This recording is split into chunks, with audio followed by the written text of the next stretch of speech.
Well, it don't look like much on me without light on me. So I'm back in the Deep Green gang, and I hope you're happy, and I'm happy, and we're all happy.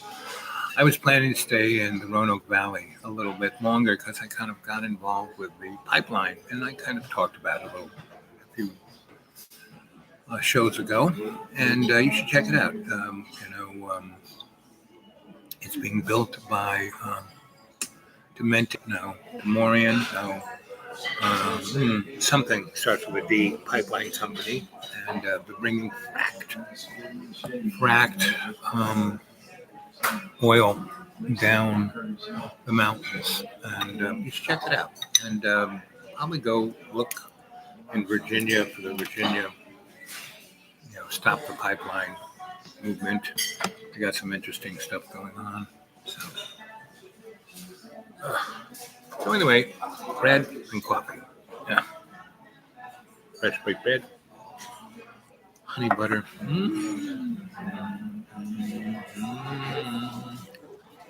Anyway, so I'm here.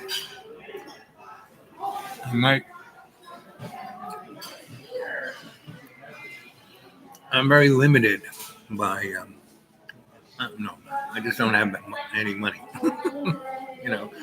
I get my Social Security check in the middle of the month. Like another 2 weeks. So I can't come to a place like this. Not much between now and the next 2 weeks. Plus, I only have it's pretty amazing. My driving from the school straight here, about 200 miles, a little plus. And I use 20% less gas than I normally do. That was pretty amazing. So I have a little bit more than half a tank. So I have about another 300 or 400 miles worth of driving around on that tank, and I got to last it for about 2 weeks. So, and I don't like to call anything a limitation. It's an opportunity to have an interesting outcome. And a lot of people will be, where am I going to go? I'm there, under the bus, blah, blah. Me, I just kind of packed things up and went on my way. And got to heaven, and I'm stuck in heaven, meaning I can't really go far from it. But is that bad? Being stuck in heaven? No. Well, anyway, let's see if this works. Tommy, can you see me? Oops. Can you hear me?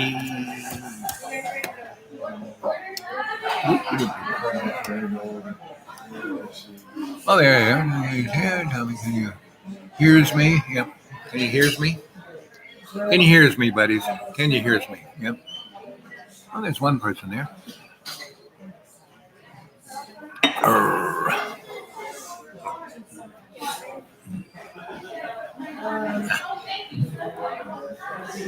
Yep. I need these to see.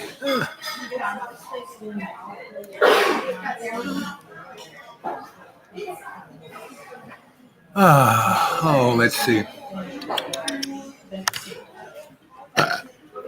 So go find out about the pipeline. It's come from New York to Pennsylvania, plus West Virginia, and down into Virginia, right? And the most important thing about this is what it is doing shamanically, energetically, spiritually. It's breaking within the world grid, harmonic grid of love's co-creation. This pipeline is coming down the backbone of one of the 8 mainstays of that grid. Good day. You look like you're having a good day. Oh, yeah. Absolutely. Isn't it a beautiful day? It is. Any day the sun is shining. Yep. So are you from East Hood, or are you just a traveling through? Oh, no, we're from Mountain City. Oh, Yeah, how about yourself? neighbor. Yep. I'm just over there Oh, in the you're woods. really close by. Yeah, deep woods. Yeah. This is the closest place I can get on the internet Oh, and have a pretty good cup of coffee. yes, they do. Among other things. So do you go to the farmers market in Mountain City? We've been there. This is my husband. Hey, Hub. We've visited there. It's pretty nice. Yeah, I think it's one of the better ones. Yeah, nice. Yeah. Well, enjoy. Thank you. Yep. Oh, do. What? So anyway, neighbors, right? Be neighborly. Arr. Ooh, still warm.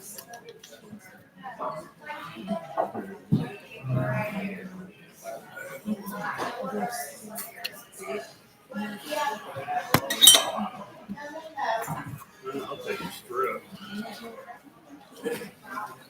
Two entree, and what are you gonna eat? I'll take salad.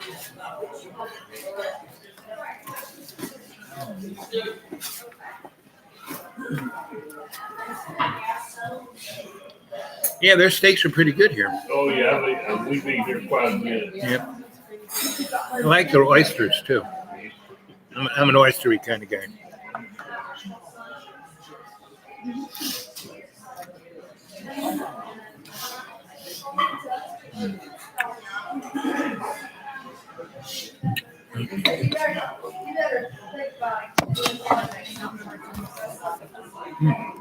I'm just gonna make a good salad. Mm.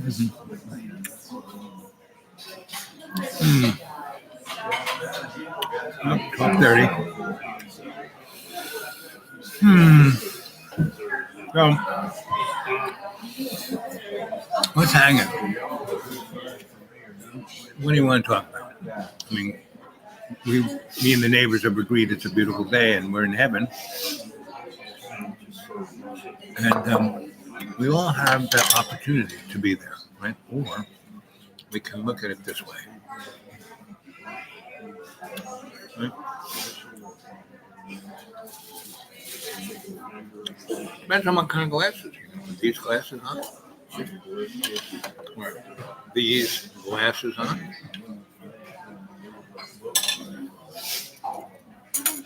or these glasses, the Diamond Fun glasses. Right? It helps you to see what you want to see, live what you want to live, be what you want to be. All up to you. But for more that, right now we are stuck at the barrier. Our conscious free will is stuck. We're stuck by fear. We're stuck by anger. We're stuck by violence. We're stuck by greed. And we're stuck by the big daddy of all of those, apathy. So, you're going to be stuck by that, or are you going to embrace love's co-creation? You have a choice. You always have a choice. You can't blame, some conspiracy. When Donnie said there's no collusion, what's amazing about Donnie is that he basically, what I love about Donnie, look at this chocolate nugget. If you eat a bunch of those every day, you die. One a month, not so bad. And enjoy it instead of like chopping onto it. Enjoy it. Right? So, I'll just take water.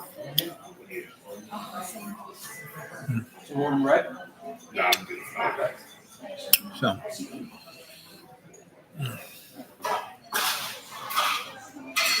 we get to choose.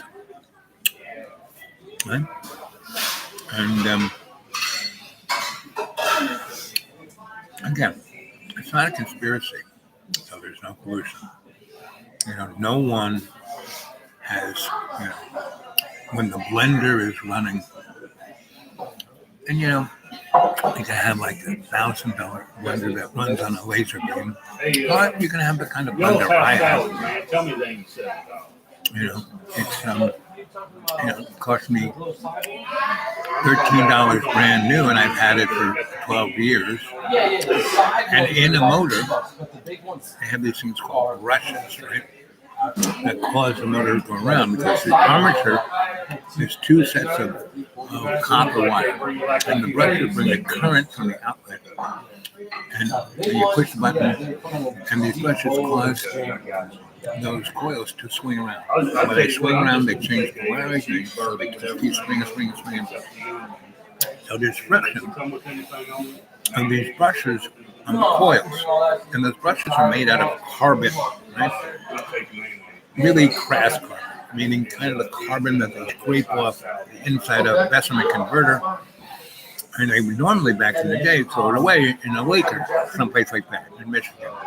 But now we send it on to China. And China takes all our toxic waste and turns it into things that they sell back to us. Plastic bags, blenders, and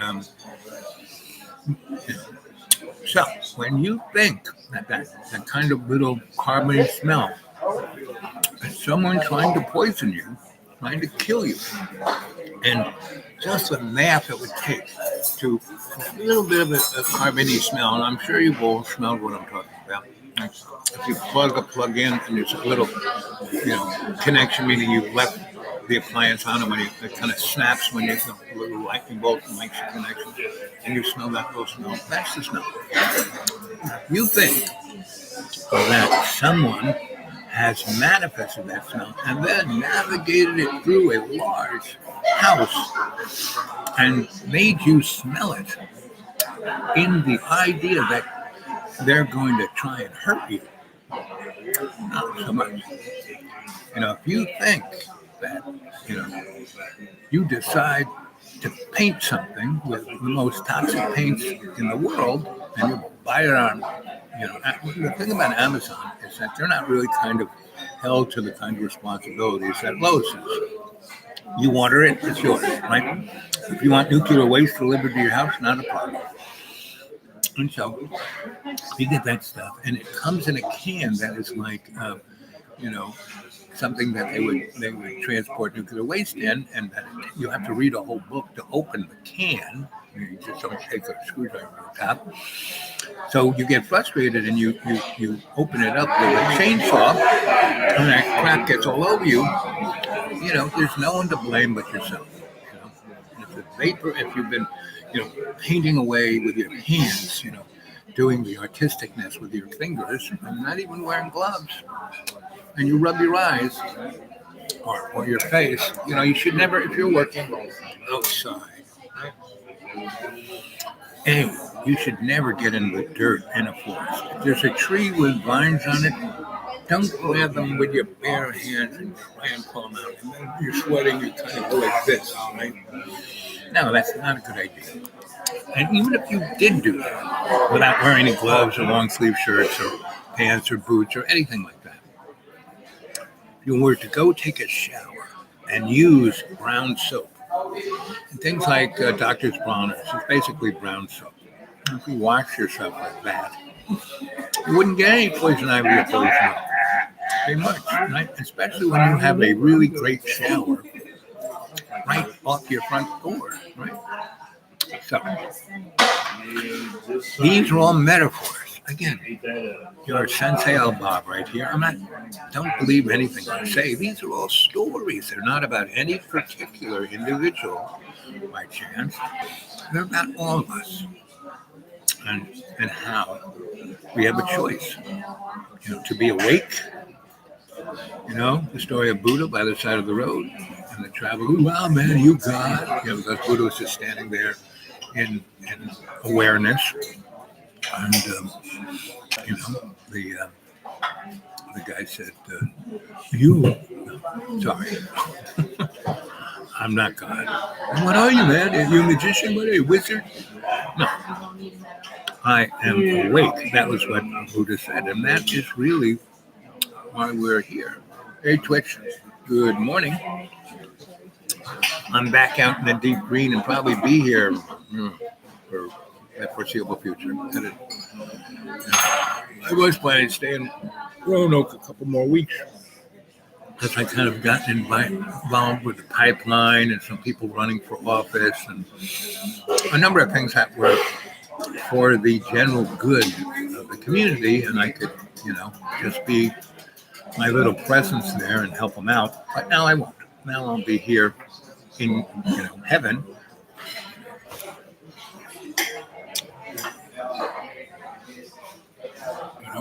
Heaven.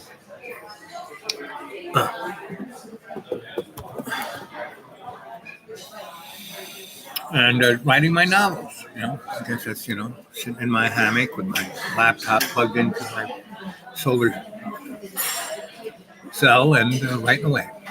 So that's where I am. So I'm at one place that has good Wi-Fi and 5 bars. And I just wanted to give a shout out to everyone that, hey, I'm no longer at the school. My host had who knows, but I had to go.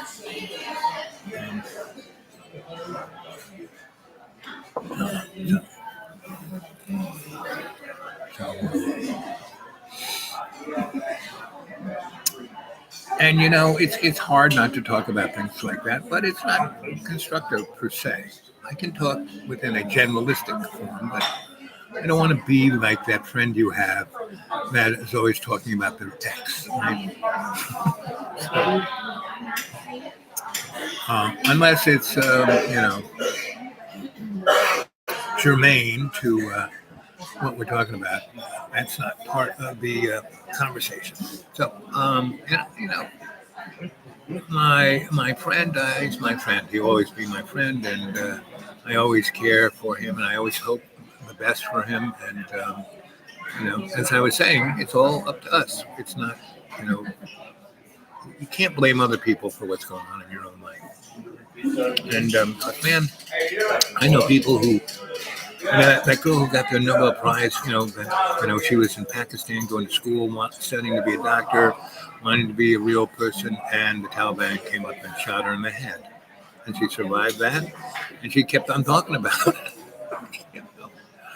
Now, that girl didn't blame the Taliban for shooting her in the head. No, she got better, and she moved on. Right? And by that, getting shot in the head and not dying, she's gotten to go to really great schools in Europe, and she's going to be a doctor. Her chances of being a doctor in Pakistan were 0 to 0, but not really. She was trying to do it. The interesting thing is that in the 60s and early 70s, Pakistan and Afghanistan had more women doctors and lawyers than the United States had. And when we brought in the Mujahideen, which became the Taliban, funded by Saudi Arabia, they're the guys who, put all the brakes on. Same thing with ISIS. ISIS was started by the CIA. We went into Iraq. Saddam had 3 million guys who were in his army, well trained, and to use weapons and blow things up and kill people. And we fired them all and didn't give them a job. And they had families and rents and food. So about 8% of them who had been trained in the United States to begin with became ISIS. And went in after,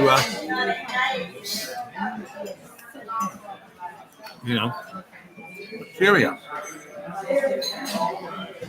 and Libya. And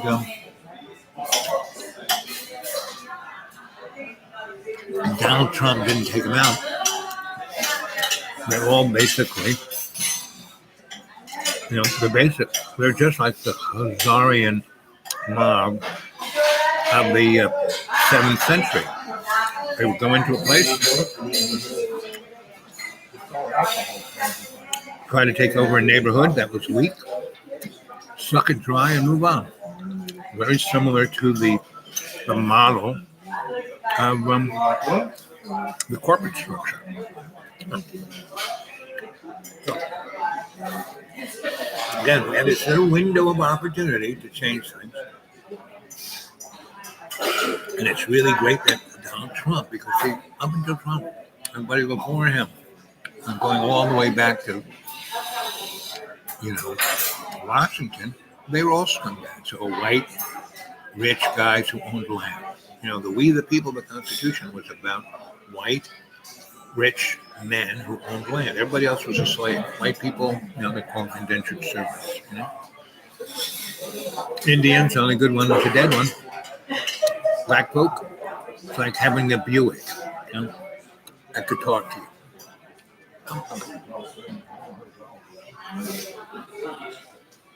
And we're still that. Hey, I got bags and bags of stuff, and I came across a whole bag of great hats. I had bought at I have a friend of mine who gets stuff from lines, either companies or people don't pick it up, it's never coming back, and what's the airport going to do with it? So they sell it wholesale to my friend, and then she had a number of outlets. So this cap that was from Ireland and cost, about $60, I got for $1.20. And I bought they had all kinds of great hats. So I bought about 6. So as I was going through my stuff, because now I got more time than ever to clean up the deep green and go through all the bags and put them, instead of just having a zillion big bags like this, you take it out, half of it's garbage, cardboard, paper, whatever, and you condense it. And then you have a lot more space. Because I got, since, I became a homeless guy, my stuff is spread out over the universe. So I got to condense and kind of bring it from other places to here and go through it. And there are a couple of pretty good flea markets nearby that I will start bringing the stuff I don't want.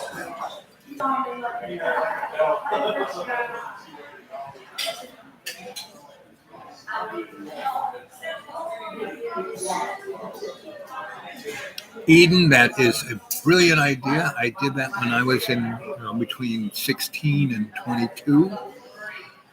And if you have a trade, I was always an electrician, so I could cruise into a neighborhood and I would go to the nearest electric supply store and wait for somebody, and I would just eat their donuts and drink their coffee until someone came in really frustrated. And hey, buddy, what's wrong? Well, maybe I can help you, and I'd have a job.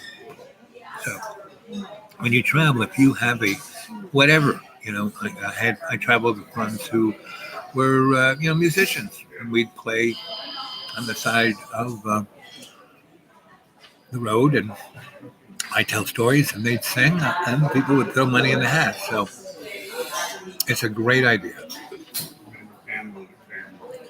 And if you're coming through these parts, you're always welcome. Whoever wants to, you're always welcome.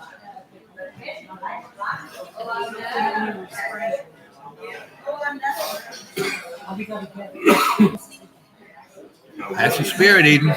You're the pebble in the palm, buddy.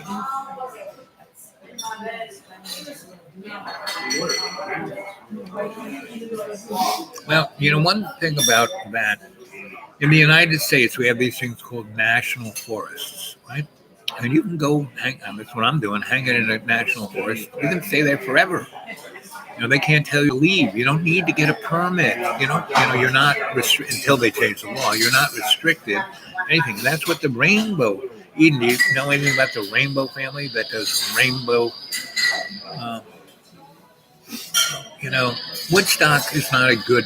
The rainbow family basically started in Woodstock because what happened, I was working for Bob Goddard.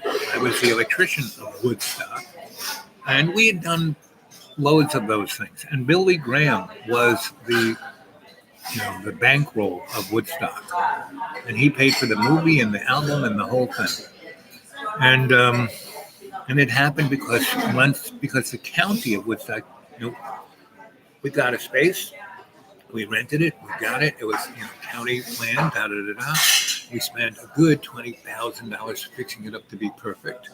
And then about, 3 or 4, not even a month, 3 weeks before, somebody took that entity to court and said, listen, this is county land, you can't get off. So Yasker, who hated the people in the city of Woodstock, said, you can do it on my farm. And we had to drag everything from there into Yasker's farm. That wasn't where it was supposed to be. And there were a lot of limitations. The roads were terrible. The land was terrible. It was soggy. It was muddy. It was everything. And we went in there and we only had 3 weeks to put the stage up. We had these gigantic lighting towers. Had super troopers that weighed 2 tons. I mean, it was a mess. And we had to get electricity in there. That was my gig. I got it in there, and we got it kind of running. And my boss, Bob Goddard, sent me back to New York City to get some more stuff. Because I was the only one who, didn't have any DUIs and had a driver's license. I kind of rode into the city with a big truck, pulled it into our shop, kind of loaded up. And by the time I was loaded up, it was like frigging 11 p.m. I don't like driving at night. So I said, okay, I'll leave in the morning. So I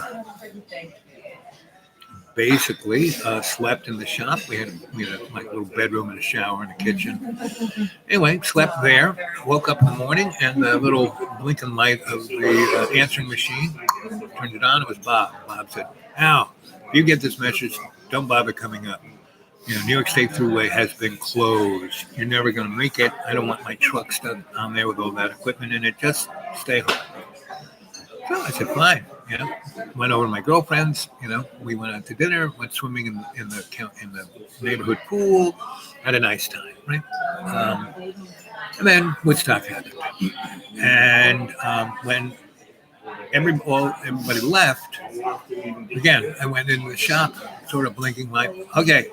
Empty the truck and bring it up, and we're going to get the equipment out of here. Give it another day, then come on. So I said, okay. So I emptied out the truck.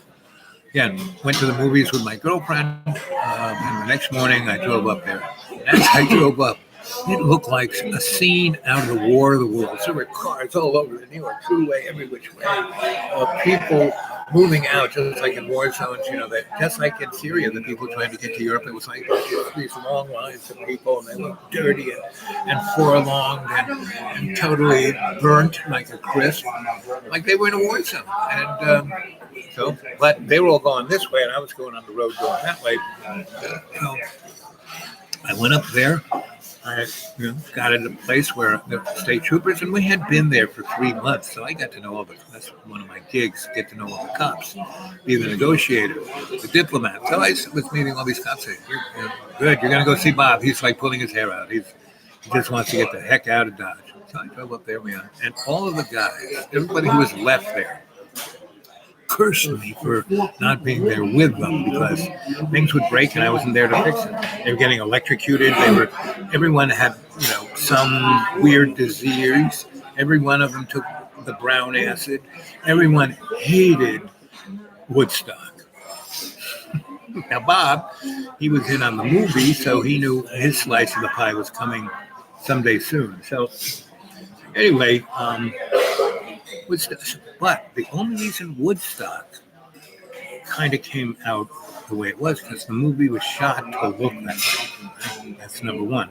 Number two, there was amazing energy up on that stage. Number three, no one died. And why did no one die? Because when they moved, they had no fence, so they couldn't keep people out. It was only supposed to be 20,000 people with a ticket and 500,000 people. So 500,000 people had to take a shit. 500,000 people needed to drink water and eat food and have that. So none of that was prepared. No one expected 500,000 people. And so what was the miracle, the loaves and the fishes, the farm in Tennessee came up and they had it down. They had the medical food. They had that food. They had everything that was needed to keep 500,000 people alive for a week. And no one really gave them a tip of the hat.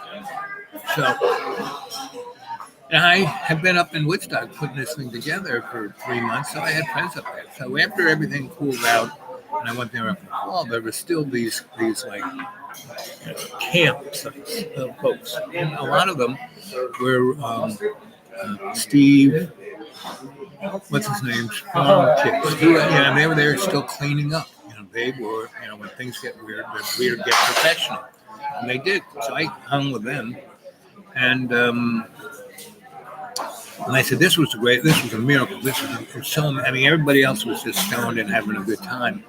We made sure no one died. That was the best thing I've ever been involved with.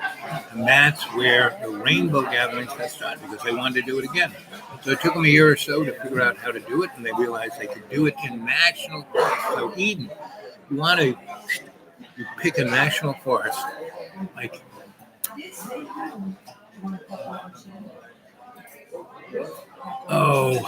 a good place would be Ithaca. I did a national, there are these lakes called the Finger Lakes, and there are all these meadows, and there's no national forest except this one. That was won by the Iroquois Nation. Grandfather David was my bud. I was like his driving with Stacy, and I bet you because that one went so nice. And what you would have wouldn't be a trillion people, right? And it would be more focused, right? So there's that. Then other states, there's some really great states that have half of the state is a national forest, right? Colorado, Wyoming, there are a lot of things out west, right? And West Virginia, Tennessee, there's some nice national forests in Tennessee. That's why I live here. Right? I mean, right where I live, see this? That's in the middle of 400 square miles. The biggest is Cherokee, Jefferson, and Washington National Forest right there. And 81 goes right through it. So it's good transportation to get there, and lots of different places. You can have it in more than one place. That would be the bomb, because around here, there's maybe 8 amazing great campsites that you could put easy 10,000 people in. Instead of having them all in one place, have them within 5 miles of each other, and walk them, out in the middle of nowhere, but just 20 miles to the interstate. So if you really want to do this, and you want to do it in America, come to the Deep Green, and we will strategize. And Eden, what would really be good, because see, if we try and do something all in one shot, you're gonna, there are a lot of stress points. But if you had a little bit of money and you wanted to, come to here, right? And let's go back. What really is needed right now, there needs a real infusion of spirit into the people who are fighting this pipeline. And Eden, it's the internet. Go look it up. It's a pipeline that's going through Virginia. Dominion is the company putting it in. So if you could, and it's called, something Northeast, blah, blah, blah, pipeline, or go look anti-pipeline, gas pipeline in Virginia. And that would probably be more than enough to find out about that. And the kids who are up there putting their it's like, putting their lives on the line. This would be unbelievable for you spiritually. Because these guys, the number one thing they're doing is you're going after the backbone of love's co-creation here on Earth. The grid, the energetic grid of the planet that keeps us alive, that creates the every time we go into state, we bring the prana to our body. That grid creates the prana. That's what animates it. And there are 8 backbones to this grid. And one of them comes right through the Appalachian, because they're the oldest mountains in the world. It's been there forever. And these clowns are digging it up. And a handful of kids, 20, 30, are like, are stepping up to it. So Eden, if you really want an experience, if you really want to say what you're doing, to live it, to be straight up about it, to not just talk a good game, come and get me and let's go there. Or just go there yourself, or bring your friends, or do whatever, but do something, because this is one of those major, it's nobody knows about it. It just gets a little bit of press, a little bit, right? But and these kids don't even know that they are. I went by there like guess Friday there, but I got thrown out Friday night, and without having at least some kind of tenuous, okay, I can go sleep there. I can't do it. I mean, I can't, I couldn't just go there and say, okay, I'm gonna, they wouldn't want me. Meaning, I showed up Friday and they were like, really, oh boy, who's this guy, right? So I couldn't just show up. I mean, I could show up, but I had to do it in little steps. And I could camp there, but it's like this. So my legs, at school, I could, park my car here, walk 4 steps, go through the front door. Bathroom was 6 steps over there. Kitchen was 2 steps over there. Where I slept was. It's all on the same flat land. Now I'm in the deep green, where it's kind of like this, but it's, paths are somewhat clear. And, when I wear my knee braces and my hip brace and my back brace, I can walk up and down this stuff, but not just show up. So I had to sit in the road and wait for these kids to come down and talk to me. And, like I said, about a third of them thought I was some kind of spy. The other the 2/3 were like, this guy's interesting. And about half of those thought, we need this guy. Because right away I saw what was going on and gave them the 411. So, and I went off and talked to the Dominion guys themselves, and read their palms, And they were like, first I thought, who is this guy? And then once I started, making them feel how they felt, because Dominion's building this pipeline, and the guys who normally build pipelines aren't going to touch this thing with a 10-foot pole, because it's in a way that they're building this, 2,000-mile long pipeline in areas that that FARC and all the other federal entities say you shouldn't build it. The mountains are too much like this. There's too much rain. Environmentally, it's really so they built it without an environmental impact statement. They just got the government to say, go ahead and do it, and it's a corporately owned entity, and. So anyway, I went and talked to them. So the people Dominion has hired, all these individual hard hat guys that are not their employees. They're their subcontractors. So they're paying them a lot of money by the hour, but having no responsibility. So the guy gets run over by a tractor. Well, he's a subcontractor. It's his fault. And they are not, if you go there and know anything about that kind of construction, which I, worked on a great deal when I was young. They're breaking every rule in the book. And when I was out there looking at it, and this truck drove up, and he's looking at it we're both looking at it like this. And I look at him, I said, so you must be the safety coordinator. And he kind of looks at me like this. And he goes, how do you know that? I said, well, you're wearing LL Bean clothes. You're driving a $60,000 truck that's yours and not Dominion's. And, just the cut of your chip and the way you're looking at it. You're a guy who wants to do it right, and you're watching him do it. And you were like, and he said, yep, that's me. I said, so what are you going to do about this? He goes, well, what can I do about it? I said, well, you can tell them that, they should start doing it the right way. And he goes, I've already tried, and they don't listen, and they don't care. They just have me there so they can say, see, we got this guy here. And they're paying me anyway. So I'm not lying, or I'm putting in the reports as the way they should be, saying it like it is, documenting it, da-da-da-da-da. But all that stuff just gets buried, and God knows where it goes.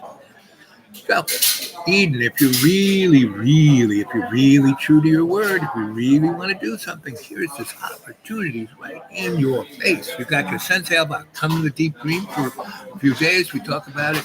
Get in my car. We'll drive up there. With you by my side, I could, do my little magic here. And you could learn how to do. Yep. Well, I'm here waiting for you, Eden. Come on down, right? And I'm right between Johnson City, Asheville, and Roanoke. There's three large hub airports you could fly into. Each has bus stations you can take a bus to. 2 of them have a train stations, and I would drive to come and get you. Within, my car, I have only one car, I have no money to fix it. It does pretty good. at 300 miles. Like driving from the school, instead of taking little hops, I had no money to do that. So I filled the car up and said, okay, see if we can make it all the way there. And I got the 200 plus miles here, and I only used a third. Normally I use 3/4 of a tank. I only used a third. Miracle.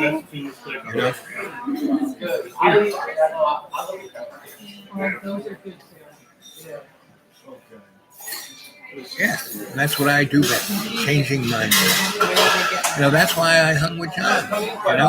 He was a real challenge. So is. He's still my friend. He throws me under the bus all the freaking time. He did it Saturday, right? Friday night. He wanted me to go at night. It was dark. I can't see at night. So he'd least, and as soon as the sun rose, I had already been up packing the car. So he came down and he was sitting there like this. That was a good representation of John Birmingham before I left. He was looking for something he could scream at me. And there was a TV and a VCR, that's a VCR DVD thing. And, he went into my room when I was gone for those 4 days, and he found some videos of his and made copies of them and took it off the screen. So he screamed at me that it was his and I had stolen it, right? And really, sorry, I remember, so I said, here, John, it's yours. I have a big box of VCRs. I would love to transfer, but what'll happen is someone who does that professionally will bump into me and say, oh, look at these. I'd love to transfer these 600, VHSs onto, the cloud, thumb drives, and edit it for you, right? For free. And that's what will happen. And thanks, John, right? So that's how I got here in a way that I didn't think I'd get here. But, I love it. See, there's a great book called, Eden. If you're going to be doing this stuff, you need to read a book called Course in Miracles. It was written ages ago. It keeps getting rewritten. And what's interesting is people find the old book, read it, get totally whacked, and then they autonomic write the new version that group of people can understand. So there's, since the late 40s, early 50s, somebody wrote this book called Course in Miracles. There's a textbook, which is about that thick. There is the workbook that gives you exercises. And then there is a thing called the Teacher's Guide. Right? And when it first came out, it cost about $400, right? But now you can go to Barnes & Noble. I don't know if they still have it. But they used to sell all 3 books for $7. Barnes & Noble used to be a pretty good publishing company that they published some pretty amazing things for almost nothing. Anyway, let's see. Eden saying, I hear people all the time talk about problems in love, all what changed, but I don't know how. They need a leader, an idol, a model. Well, not so much a leader or an idol, but a model, yes. A foundation, yes. Right? And that's what we're here to do. The alternative aesthetic. That's what that's here to do. That's what the cadre is for. And the best thing about the cadre is that it's not run by a committee. You're all over the planet.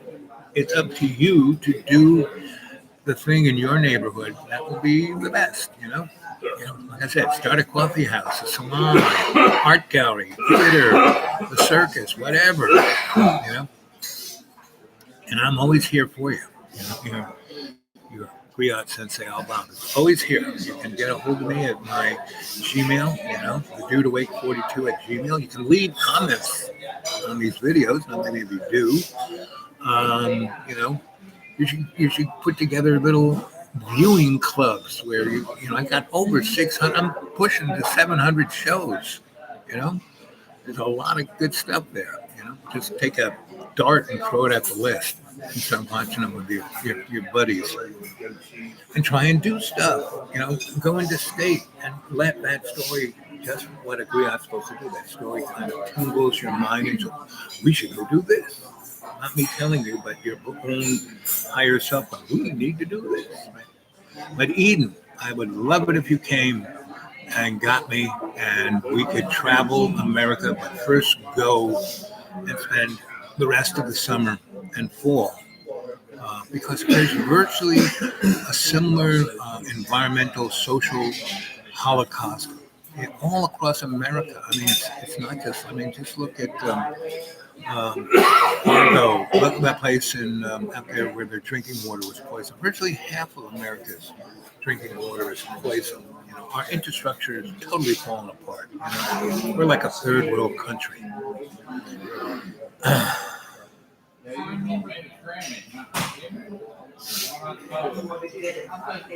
That's exactly it. You know, there was, you know, so I'm a shrink, studied a lot of psychology, right? And only because somebody paid me to do it. And I was interested in it, right? Once I got in the biz and I was practicing, I quit. You know, I was working for some pretty serious folk, and I did all of the stuff that they were getting credit for, but didn't want to do. And I took, you know, prisons, this, that, and the other thing, hospitals. And then when they said, "You're really good at what you're doing. You know, you need to be working with the rich people. We can make more money." And I started healing them so they didn't come back. And I said, "No, you got the wrong idea. This is great. You're doing a good job, but you're supposed to keep on the hook, coming back for the next 20 years, you know?" And that's when I quit, because that was the motif of all, or 99% of psychology. So, I mean, it's a great discipline. You know, within the right constructs. I mean, all those, you know, Lacan, Freud, all those guys were righteous on what they were talking about. Individually, put them all together, you get a psychosocial, cultural, forensic anthropologist. Yours truly. And Lacan is my favorite, because Lacan always said, whenever you hear anyone going, "Oh, your problem, you're terribly righteous," they're always talking about themselves, right? And that's why I don't try to blame anyone or like to anyone, because the only person I can talk about is me. I try to always, you know, in silent meditation, stand and ascend my conscious free will, past the boundaries of fear, anger, hate, greed, and you know, putting my head in the sand. Yep, people just need to change. It's hard. I mean, people will kill you if you try to help them. Of course he will. But basically, it was a miracle that he threw the glass through the plate glass window. And it was amazing. You know, I made him this really yummy thing and put it in a plate. And, you know, I tried to, you know, he got so angry. You know, he wanted to throw that glass at me, but he wang it. And the thing that was right where he wang it was the window, this big, gigantic glass window you always see, right?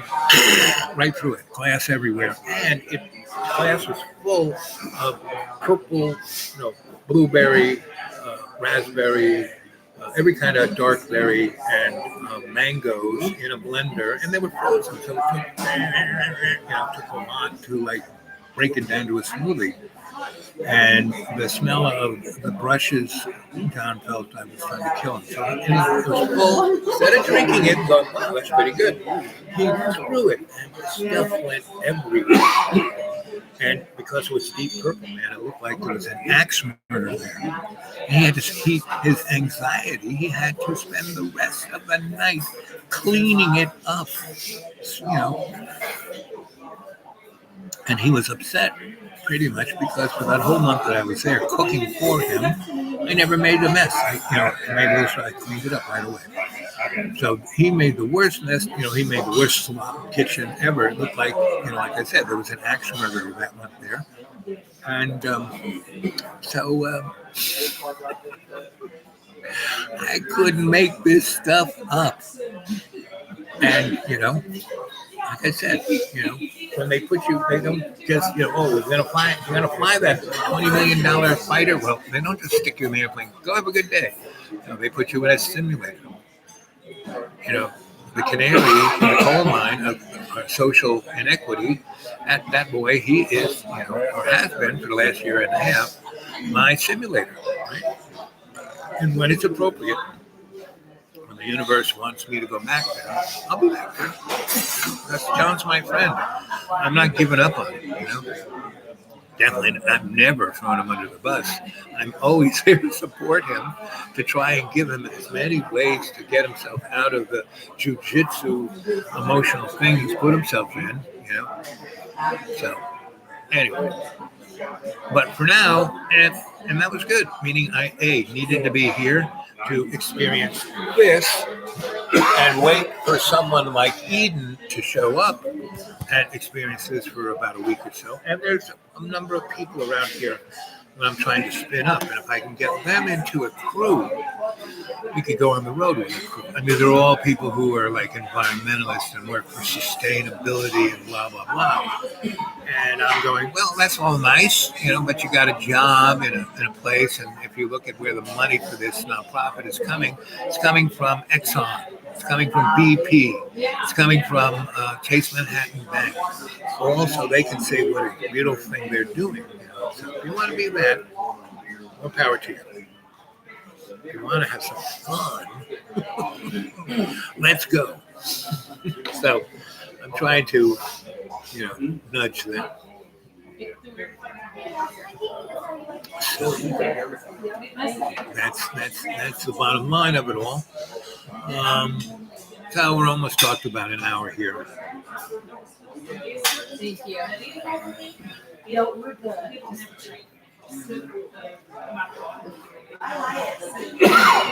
What's her name? She is of the woods. Okay, I'll go check that out.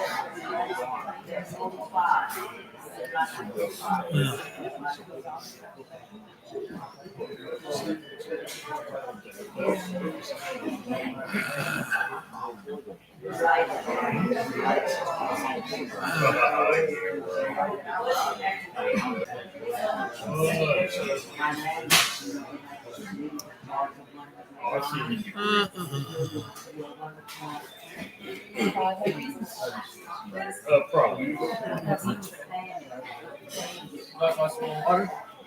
Thank you. Thank you.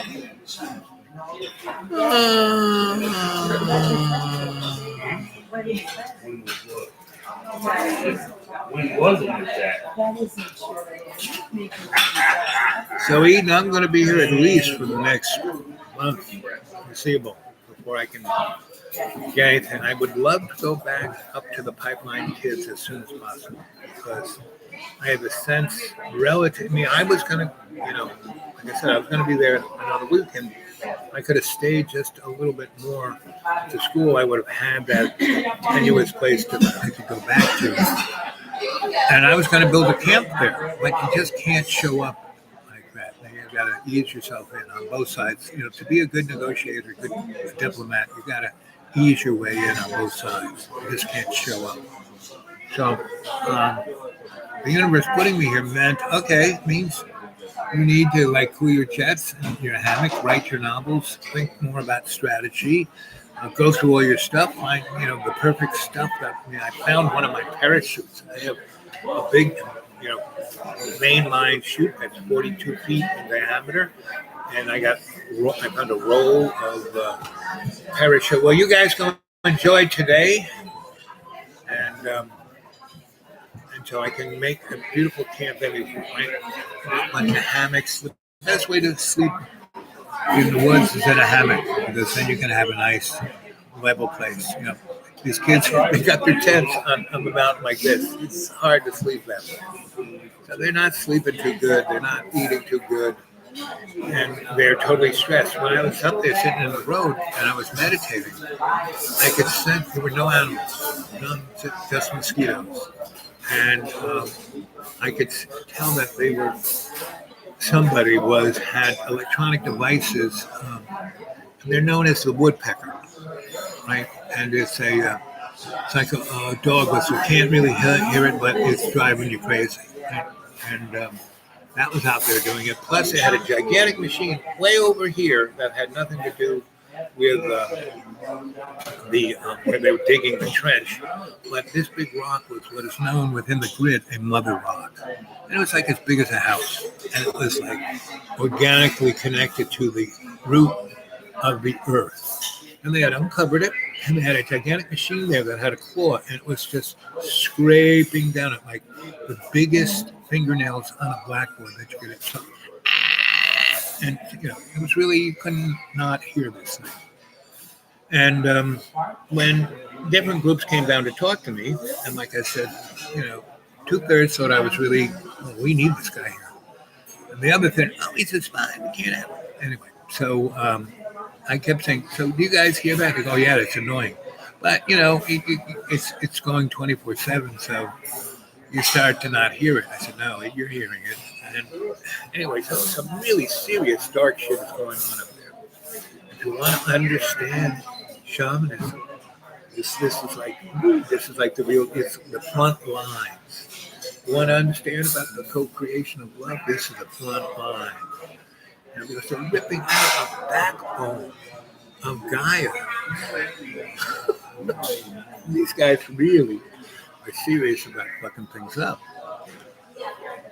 So if you really, really, really, really, you keep telling me how much you want to learn this stuff, well, come on. This, in the next 60 years, there ain't going to be a bigger opportunity than this. So remember, get a hold of me at the Dude Awake 42 at Gmail. Go to my xratted.blogspot.com.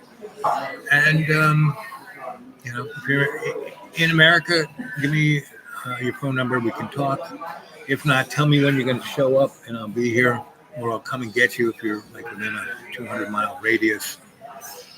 Let's say, fly into Johnson City, fly into Asheville, Bristol, that was the town. But the airport for Bristol is Johnson City. It's like one of those triad places. So Kingsport, Bristol, Johnson City. So all very rich cities, all very mega industrial towns. Darth Vader Industries. Hey, Twitch, I'm going to look that up, right? My phone is kind of dying. Okay. So I put up 3 short YouTubes. Kind of shows you the lakes and this neck of the woods. So enjoy them.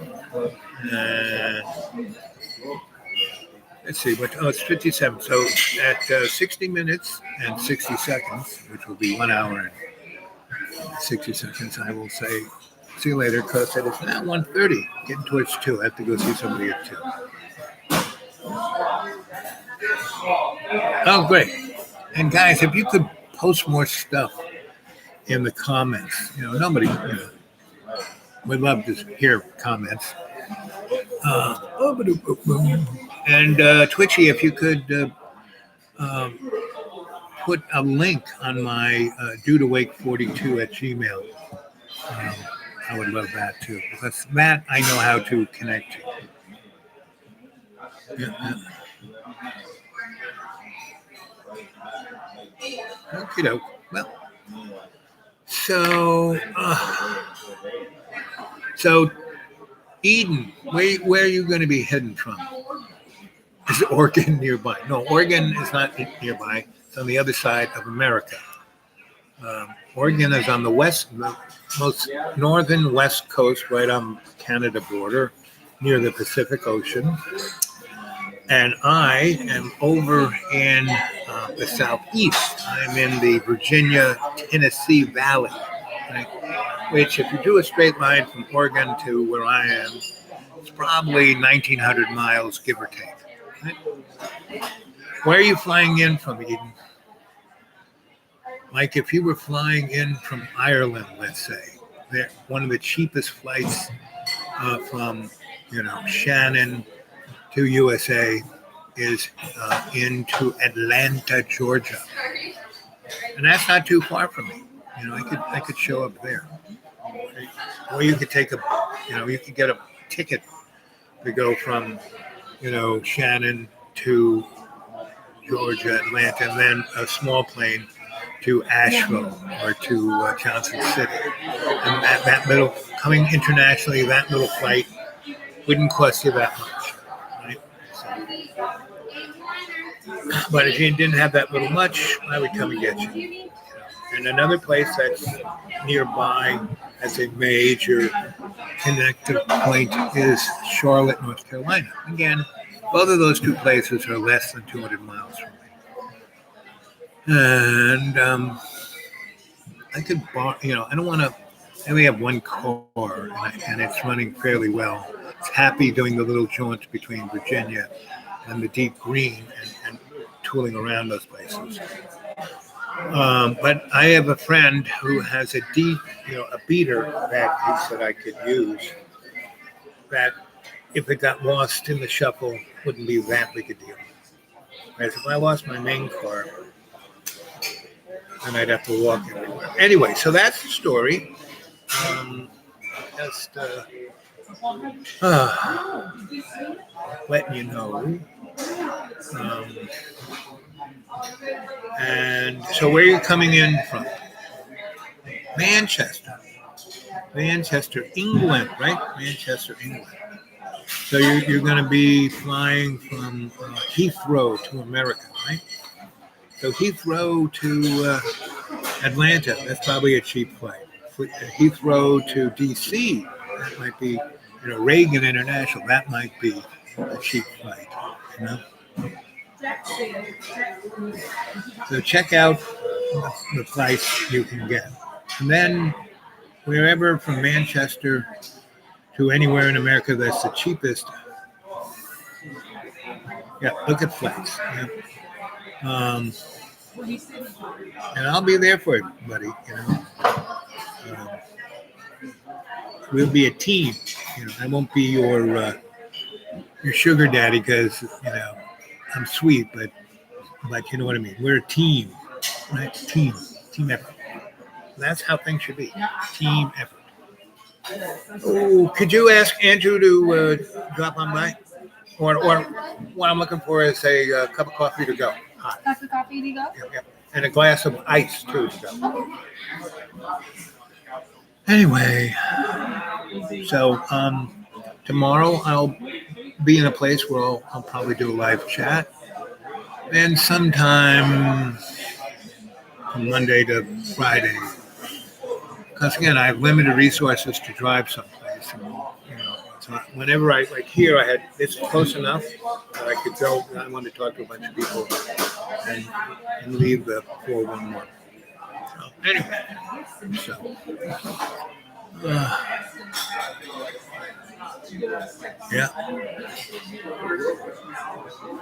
I live like a millionaire on nothing. Thanks, Twitch. Well, here we are. 5 minutes past, I said I'd say I'm out of here. So I love you all. So let's.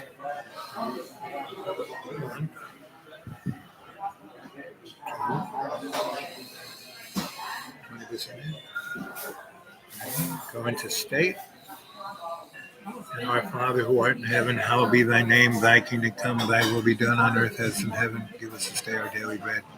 And forgive us our trespasses as we forgive those who trespass against us. And lead us not into temptation, but deliver us from evil. As it was in the beginning, is now, ever shall be, world without end. Thank you, dear. Your coffee and then a cup of ice. You're the best. Yep. And then do I need to get you anything else? Oh, no, I'm good. I'm almost out of here. All right. You stay well.